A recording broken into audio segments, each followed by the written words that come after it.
Hello, my loves. I have another money book for you today. Yesterday, I had introduced you guys to the idea of getting our personal finances straight.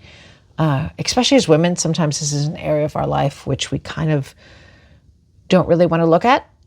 We might leave to our spouses or our partners, but I do believe it's super, super important that we get our financial house in order. So today's book is a little bit different than yesterday's. As a reminder, if you weren't here with us yesterday, this one's called Get Good with Money. Very actionable steps, very practical. Do this, then do this, then do this. Very methodical. But today's book is a little bit different. It is still about money, but it's a different kind of book about money. It's called The Psychology of Money, and the author is Morgan Housel.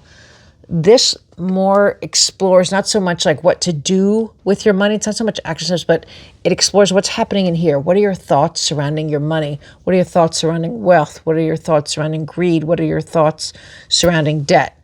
So I just wanted to read the back to you to see if this is something that you'd be interested in. If you've not read this one yet, this is the next one in my pile of to be reads. So we can explore this together. I'll leave a link down below if this is something that you think you might want to check out with me.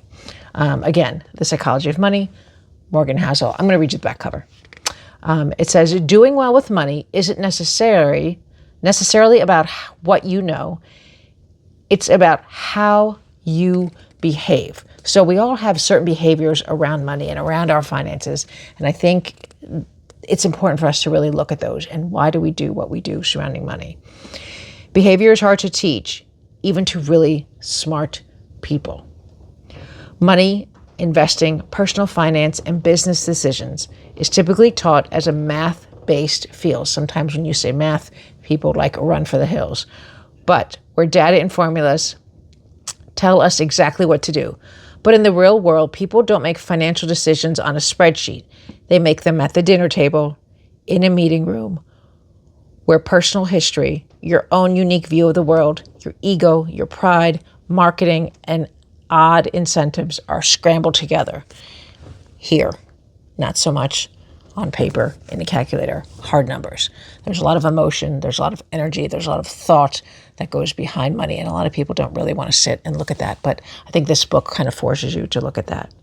In The Psychology of Money, Morgan Housel shares 19 short stories exploring the strange way people think about money and teaches you how to make better sense of one of life's most important topics. So I think not only do we need to get to the nuts and bolts of budgeting and figuring out where our money goes, money coming in, money coming out, but I think it's also important for people to explore their psychology behind money, their thoughts, their emotions, their feelings. Where did we learn these habits?